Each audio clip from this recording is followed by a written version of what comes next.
हाँ जी, हेलो नमस्कार, welcome to inculcate learning. काफी टाइम हो गया है यूजीसी नेट की आंसर की नहीं आई है।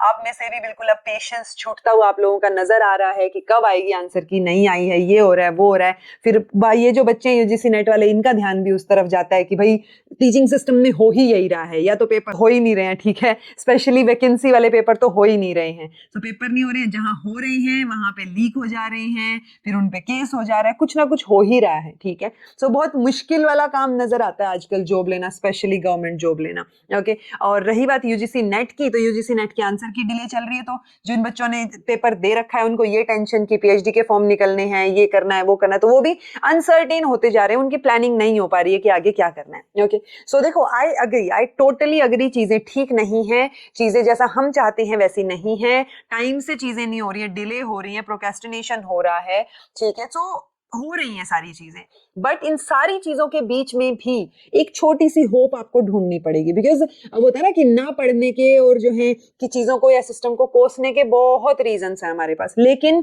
अपनी लाइफ तो चलानी है ना, चलनी है चीजें तो, राइट। डिले होके भी जब आएगी तो भी ऐसा नहीं है सब बच्चों का हो जाएगा जिन्होंने पेपर दिया था, उनमें से भी कुछ बच्चे होंगे जिनका होगा, और बहुत सारे ऐसे होंगे जिनका नहीं होगा पेपर क्लियर या नेट क्लियर या जेआरएफ क्लियर, ओके। जिनका नेट क्लियर हो जाएगा वो जेआरएफ के लिए फाइट करेंगे, अगली बार जेआरएफ हो जाएगा वो फिर फर्दर पीएचडी में एडमिशन कहां लें और बहुत सारी चक्कर पड़ेंगे, ठीक है।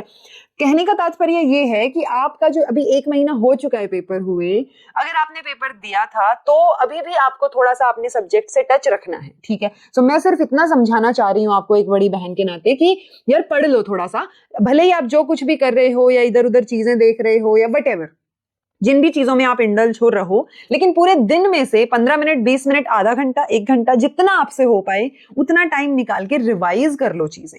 क्योंकि वो अगर बहुत बड़ा गैप आ गया ना, और अगर आपका जेआरएफ नहीं हुआ या आपका नेट नहीं हुआ, तो आपको दोबारा पढ़ना ही है, ऑब्वियस है वो तो, राइट, क्योंकि एलिजिबिलिटी टेस्ट ही है ये तो।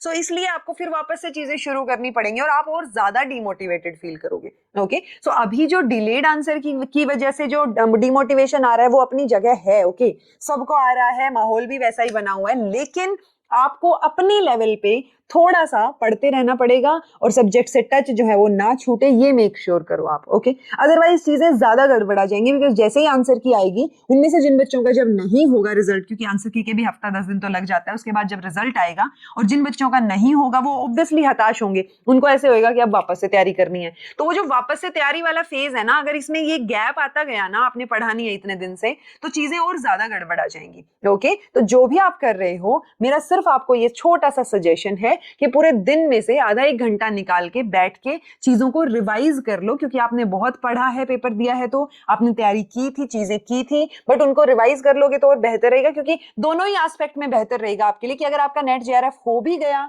तो आगे आपने असिस्टेंट प्रोफेसर के लिए एग्जाम्स तो देने ही है, तो पढ़ना तो है ही, तो वो टच नहीं छूटेगा। और अगर आपका नहीं हुआ फिर तो आपने नेट भी देना ही है दिसंबर में, तो उसमें भी आपका टच नहीं छूटेगा। सो आपको अपने सब्जेक्ट से टच बना के रखना है, अदरवाइज इतना बड़ा गैप आ जाएगा कि आप मैनेज नहीं कर पाओगे और ज्यादा डिमोटिवेट हो जाओगे, ओके। सो बस यही सजेशन मेरा आप लोगों के लिए रहेगा कि पढ़ाई से टच मत छोड़ो, थोड़ा थोड़ा थोड़ा थोड़ा पढ़ते रहो, okay. And this was all about today, बस यही बोलना था, क्योंकि जैसे ही आंसर की आएगी वैसे ही हमारे पास जब रिस्पॉन्स शीट्स आ जाएंगी, क्वेश्चन पेपर्स जो हैं वो पेपर 1 के जितने भी पेपर हुए होंगे वो क्वेश्चन पेपर्स टाइप करने हैं, चीजें करनी है।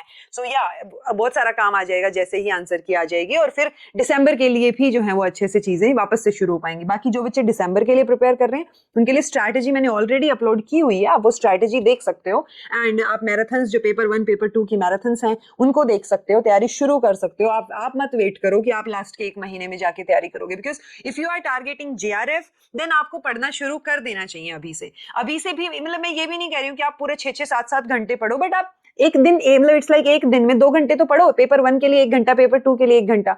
सो 2-3 घंटे तो मैनेज आपको करने पड़ेंगे अगर आप दिसंबर में एग्जाम देने वाले हैं तो, ओके जी। So all the best wait करने के लिए, क्योंकि वेट भी अभी नहीं हो रहा है वेट बच्चों से, ठीक है। मेरे से भी शायद नहीं होता बीइंग अ टीचर, बट मैं ये यूपीएसएससी वाली असिस्टेंट प्रोफेसर की क्लासेस के लिए क्वेश्चंस करवा रही थी तो मेरा ध्यान नहीं गया इतना, बट अब तो सच में काफी टाइम हो गया है एंड आपका पेशेंस जवाब दे रहा होगा, बट इट्स ओके, ठीक है। थोड़ा सा और वेट कर लो, 2-4-5 दिन, क्या पता आ जाए, okay. So this was all about today, thank you so much for watching, be optimistic, be happy, keep smiling, take care, see you in next video.